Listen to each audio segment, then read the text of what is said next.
बहुत साल पहले की बात है। सुंदरबन के जंगल में शेर खान का शासन था। शेर खान दिल का बहुत अच्छा था। शेर खान हमेशा जंगल के जानवरों का ख्याल रखता था। एक सियार शेर खान का वफादार मंत्री था। वह जंगल में घूमता और सारे समाचार लाकर शेर खान को देता रहता था। एक दिन सियार शेर खान के पास आया और कहा, महाराज, जंगल के सभी जानवर कह रहे हैं आपके बाद इस सिंहासन पर कौन बैठेगा। इसीलिए ये सब कह रहे हैं कि आपकी शादी हो जानी चाहिए, क्योंकि आपका संतान ही आगे चलकर इस जंगल का राजा बनेगा। हाँ, जंगल की जानवर सही कह रहे हैं। मेरा संतान ही आगे चलकर इस जंगल का राजा बनेगा। इसीलिए मैं अवश्य शादी करूंगा। तुम शादी की तैयारियां करो। फिर शेर खान की शादी बड़ी ही धूमधाम से हो रहे थे। जंगल के सभी जानवरों को शादी में बुलाया गया था। सिर्फ एक छोटे से चूहे को छोड़कर शादी में बहुत सारा खाने पीने का इंतजाम किया गया था। सभी जानवर पेट भर खाना खाया।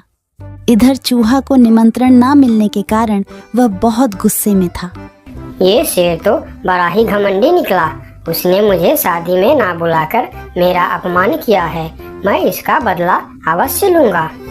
इस बात को लेकर चूहा बहुत ही नाराज था। वह मन ही मन सोचने लगा कि इसका बदला कैसे लिया जाए। कुछ देर सोचने के बाद वह एक योजना बनाता है।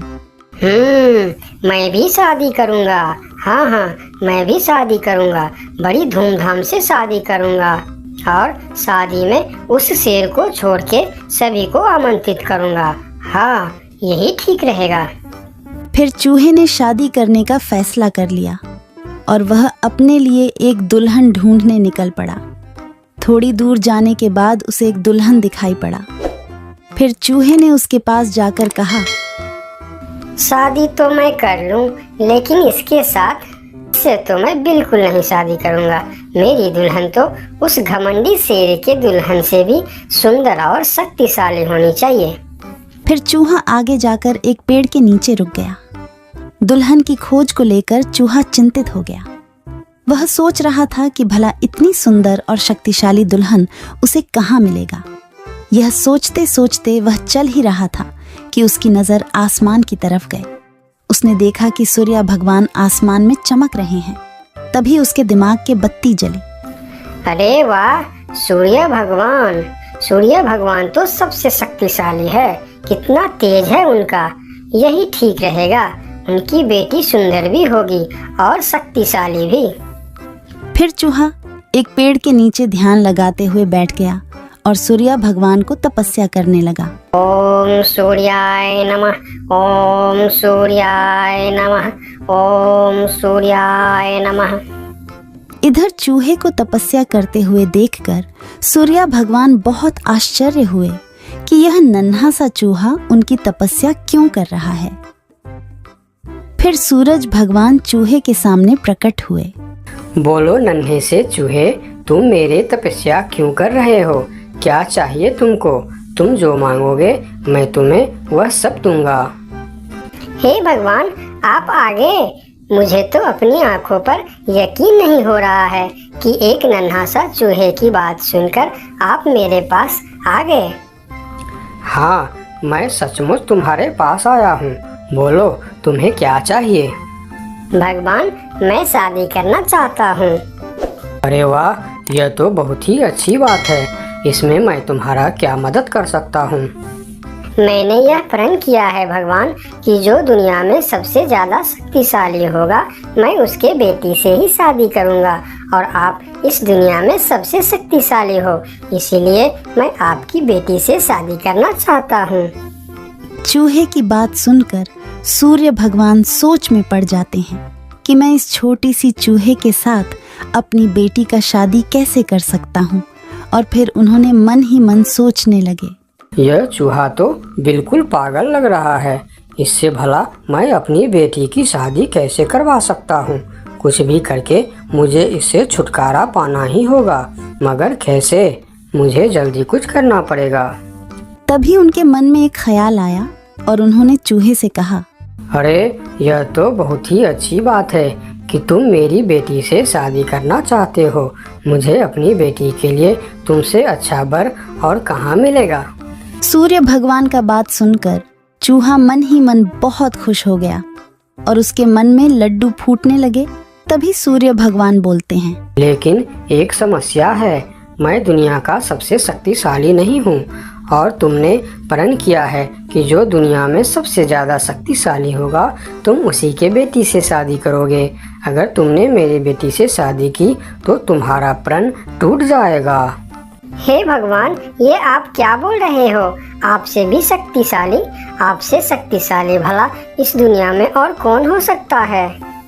मुझसे शक्तिशाली तो वह बादल है जो अपने परछाई से मुझे भी ढक देता है। यह सुनकर चूहा आसमान की तरफ बादल को देखने लगा और बोला, अगर बादल आपसे भी ज्यादा शक्तिशाली है तो मैं फिर उसकी बेटी से ही शादी करूंगी। आप उसे नीचे बुलाइए। फिर सूर्य भगवान ने बादल को नीचे बुलाया और बादल उनकी बात मानकर धीरे धीरे नीचे आया। बादल जी, मैं आपकी बेटी से शादी करना चाहता हूँ क्योंकि आप दुनिया के सबसे शक्तिशाली हो। मैं अपने आप को बहुत बड़ा भाग्यमानी समझूंगा अगर आपकी विवाह मेरी बेटी से हुई, लेकिन मैं दुनिया का सबसे शक्तिशाली नहीं हूँ। मुझसे शक्तिशाली तो हवा है जो हमें भी उड़ाकर दूर चला जाता है। अच्छा, तो यह बात है। ठीक है, फिर मैं हवा की बेटी से ही शादी करना चाहता हूँ। आप हवा को बुलाइए। फिर बादल ने हवा को बुलाया और हवा धीरे धीरे करके नीचे आया। फिर चूहा ने अपनी विवाह का प्रस्ताव हवा को बताया। फिर हवा मुस्कुराते हुए बोली, मुझे बहुत अच्छा लगेगा अगर मेरी बेटी की विवाह आपके साथ होता है, लेकिन मैं दुनिया का सबसे शक्तिशाली नहीं हूँ। मुझसे शक्तिशाली तो पर्वत है जो हमारे हवा के झोंकों को भी रोक देता है। आप उनकी बेटी से ही शादी कीजिए। फिर पर्वत को भी बुलाया जाता है और चूहे ने पर्वत के सामने भी अपना प्रस्ताव रखता है। पर्वत जी, आप दुनिया का सबसे शक्तिशाली है और मैं आपकी बेटी से शादी करना चाहता हूँ। क्या आपको कोई ऐतराज है?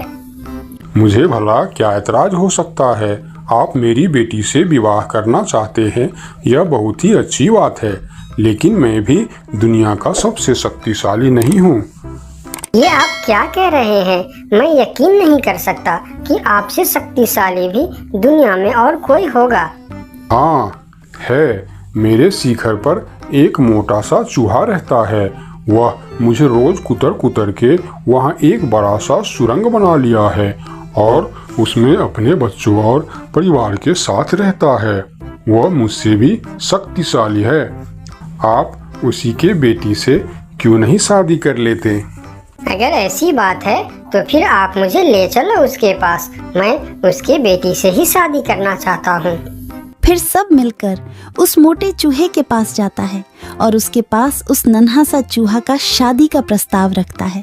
फिर जब नन्हा चूहा उस मोटे चूहा की बेटी को देखते हैं तो वह उसे बहुत पसंद आता है और फिर उन दोनों का शादी बहुत ही धूमधाम से होता है।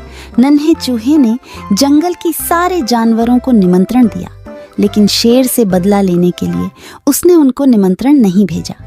जब शेर खान को इस बात की खबर होती है तो शेर खान बहुत ही गुस्सा हो जाता है और अगले दिन सियार को उस चूहे के पास भेजता है और बोलता है, उस चूहे को कल मेरी दरबार में हाजिर करो। अगले दिन सियार उस चूहे को बुलाने के लिए उसके घर पर जाता है। अरे चूहा भाई, तुमको शेर खान ने याद किया है, जल्दी चलो। चूहा सियार के साथ शेर खान के दरबार में जाता है। उसे देखते ही शेर खान चिल्लाकर बोलते हैं, क्यों रे चूहे, तुम्हारी इतनी बड़ी दुस्साहस? तुमने अपनी शादी में जंगल की सभी पक्षी और जानवरों को निमंत्रण दिया और तुमने मुझे बुलाना सही नहीं समझा। मैं इस जंगल का राजा हूँ और सबसे शक्तिशाली भी। अगर मैं चाहूँ तो तुमको एक झटके में खत्म कर सकता हूँ। मुझे माफ कर दीजिए महाराज, जब आपने अपनी शादी में पूरे जंगल को निमंत्रण दी और मुझे नहीं दी तब मुझे भी ऐसे ही दुख हुआ था। यही एहसास दिलाने के लिए मैंने आपको निमंत्रण नहीं दिया। मुझे माफ कर दीजिए। क्यों रे सियार, तूने ऐसा क्यों किया? मैंने तो तुमको बोल दिया था कि जंगल के कोई भी पशु पक्षी छूटनी नहीं चाहिए। फिर तुमने इस चूहे को निमंत्रण क्यों नहीं दिया? मुझे माफ कर दीजिए महाराज, गलती हो गई। मैंने सोचा यह छोटा सा जीव, इसको क्या निमंत्रण देने का, इसलिए मैंने इसे छोड़ दिया था। मुझे आप माफ कर दीजिए। ठीक है, अगले बार से ध्यान रखना। मेरे लिए जंगल का हर जीव एक जैसा है।